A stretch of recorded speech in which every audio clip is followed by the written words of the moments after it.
Hi everyone, welcome to my kitchen. Today I'm going to show you how to make a Burmese Khow Suey. Yes, not the typical one that you might get in Burma or the inland Burma where they make the Burmese Khow Suey with a lot of meat or a beef broth.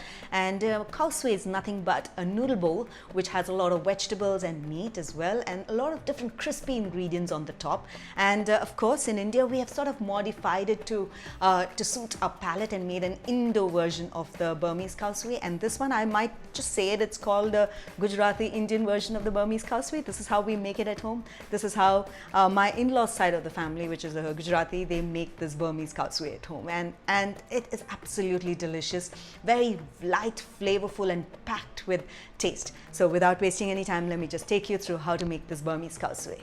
So to begin making the Burmese Khow Suey, the first thing that I'm going to do is to boil the noodles, right? So it has multiple steps to this entire process where I'm going to be cooking the noodles. I'm going to be stir frying the vegetables to make a vegetarian Burmese Khow Suey, and then also making the coconut milk base, which is going to be made like a coconut kadhi with a little bit of yogurt and besan and then combined along with coconut milk, and hence the Indo version of it. And I'm going to be using a lot of local ingredients which are available locally to add to the taste.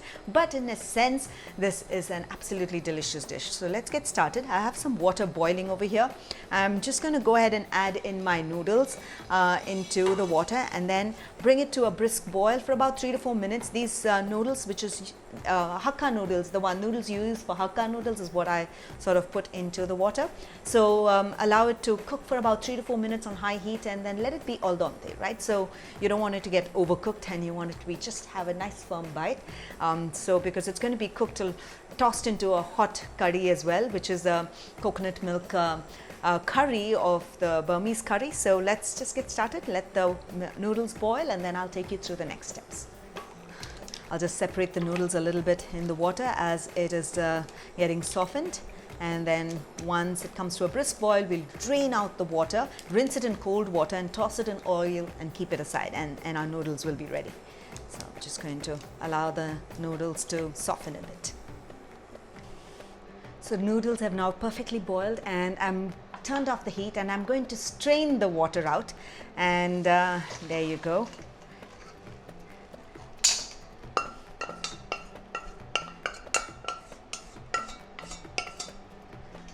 And I'm going to rinse the noodles now in cold water and then drizzle it with a little bit of oil and then come back, okay?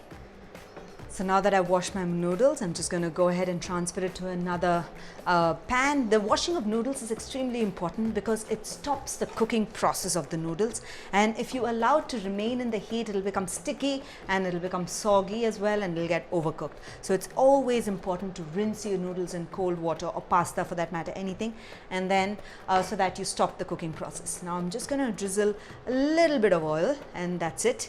So our noodles are ready for the noodle bowl. Just toss it in so that it doesn't stick and start with all the starch, okay? So I'm just going to toss this up and keep this to the side, and then we will roast our vegetables for the Khow Suey, okay? So now for the vegetables, I have a pan which is preheated. I'm going to just add in just a little bit of oil, and to this I'm going to add in my carrots and beans. That's it. Only 2 types of vegetables I'm using. You can use cauliflower, you can use carrots, you can use baby corn, green peas, anything bell peppers, anything that will have a nice roasted taste. You can roast well and then add it. Okay, so to this I'm just going to add in some salt to taste so that this has the flavors of salt as well, and it roasts beautifully. And we'll take a ladle and then we'll just stir it and stir fry it on medium-high heat until it gets softened, until it has a nice firm bite but it's still cooked. And carrots and beans cook very quickly, about 3 to 4 minutes on medium-high heat. Just keep stirring it. And I'm going to also cover the pan to fasten the cooking process so that the carrots and beans cook quickly. So let's wait for about 3 to 4 minutes. Ensure that between 3 to 4 minutes you keep stirring it intermittently. Cover the pan again so the steam that develops inside will cook the carrots and beans. So let's just wait for that, and I'll just keep showing you the stirring process in between while I'm sort of stir frying the carrots and beans. Okay, there you go. I can already see it sweating a little bit, right? So this is perfect. Just going to cover it and allow it to cook. So the beans and carrots have been roasting for a good 5 minutes, and it's got perfectly roasted and it's nice and soft and it's got a perfect bite. Give it a taste. What I did also was to sprinkle a little bit water in between so that it doesn't get burned and it develops more steam and then cooks faster. So, and it's got a nice roasted taste as well as it's perfectly cooked. So I'm going to now keep this to the side and then show you how to make the curry base for the Burmese curry, okay? Alright, so now the next step is the curry, and to this, as I told you, I'm going to be making it with a little bit of besan, dahi, which is yogurt, as well as coconut milk. And well, this is not the traditional method, but then it makes the curry, which is the khao suey, really light and tasty as well. And as I said, it's an Indo Burmese curry. Great, so I'm just going to go ahead and add the besan and the dahi. Okay, just keep this to the side. Just going to go ahead and mix this up so that there are no lumps. Okay, combine the besan and the dahi. Okay, now that this is mixed, just going to go ahead and add in some water. Great, so now just give it a stir, and I'm going to allow this curry to, come to a brisk boil for about 3 to 4 minutes, and after that we'll start adding all the remaining ingredients to make the khao suey curry base. Okay, so that's it. So I'm just going to go ahead and turn on the heat and keep whisking it. So that whisking is a very important process when you're making this curry, because it doesn't split the yogurt and it sort of comes together very beautifully. Okay, so just going to take a wooden whisk and keep whisking it as it's boiling and allow it to come to a brisk boil for about 3 to 4 minutes, and after that we'll add in the coconut milk and all the remaining ingredients. Great, so notice that the curry is boiling briskly, and I've been constantly whisking while it was boiling, and it's got a nice smooth consistency to it, and this is exactly how we want it. At this stage, I'm just going to go ahead and add in my remaining ingredients, which is the coconut milk. Okay, and this is the ready coconut milk that I've used. You could also make the homemade coconut milk if you wish, but the ready ones worked really well.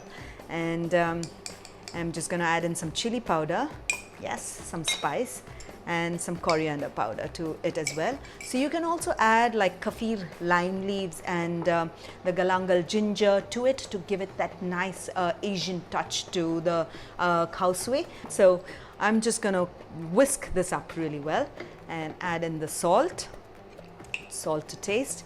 And now I'm going to allow this curry to come to a boil in my stove at the back, and I'm going to be making a spice tadka, which is with cloves and cumin seeds, and then add it to this. So I'm just going to do that. So I'm going to shift this pan to the back and then bring in another pan. Okay, great. Super. And we have this. So now at this stage, I'm just going to add in some oil into this pan, and we'll allow the pan to preheat a little bit and then the oil to heat a little bit as well.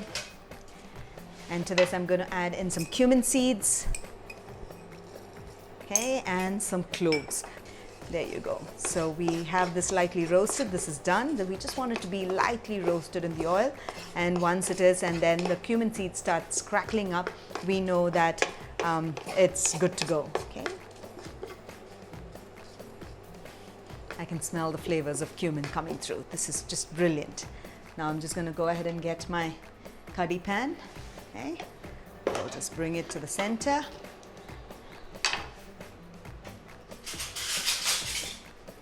I'm just going to add in a little bit of curry to this and then pour it down. So now I'm going to simmer this curry for a good 5 to 7 minutes until all the flavors come through. Give it a taste and keep whisking it and keep stirring it so that it doesn't settle at the bottom, and you want to ensure that it becomes nice and smooth and tasty. And I can smell the flavors of coconut milk, the cumin, the cloves, just brilliant, wonderful. Great, I'm just going to go ahead and give it a taste as well. Okay, I always love to taste my Burmese khao suey while it's cooking because I love it. Oh, brilliant. Just a tad bit of salt and we would be good. And I'm just going to whisk it, bring it to a brisk boil, and the khao suey will be ready in just 3 to 4 minutes. All I have to do is to now have a bowl ready and then serve it one by one with all the different layers that are going to be added one on top of the other, and I'm going to show you that in just a bit. Let this come to a brisk boil. We'll add in some chopped coriander leaves. Well, as I said, if you have kaffir lime leaves, go ahead and add it because it brings in a great Asian taste. Okay.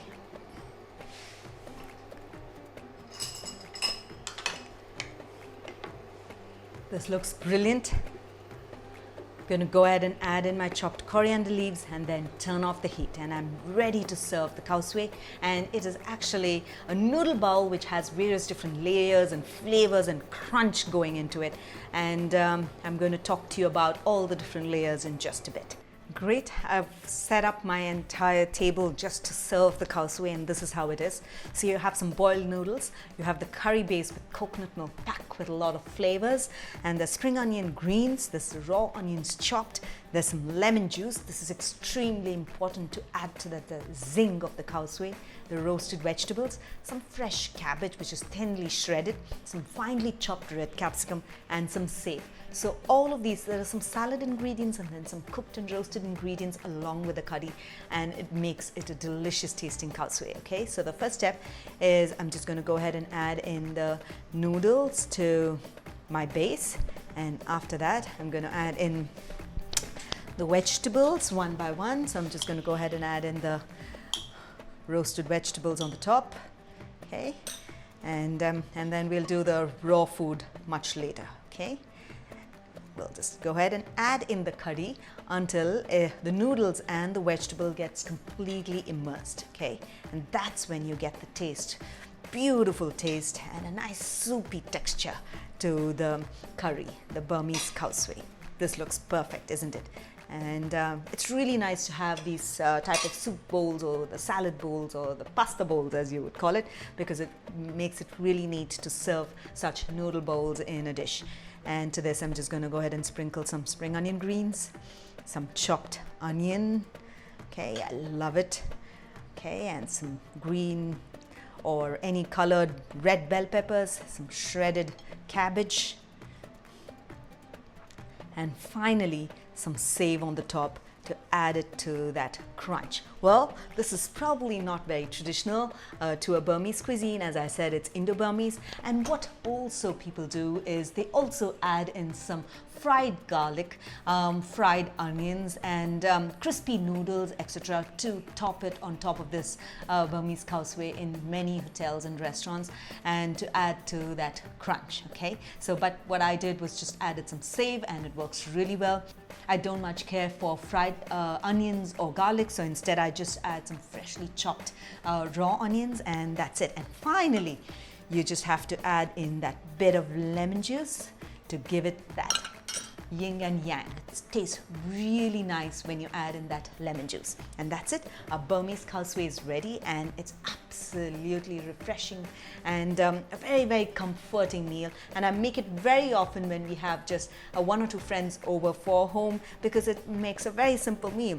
All I had to do was to make the curry base, the cooked noodles and roasted vegetables, and have the salad ingredients ready and some crispy noodles. Very healthy too, isn't it?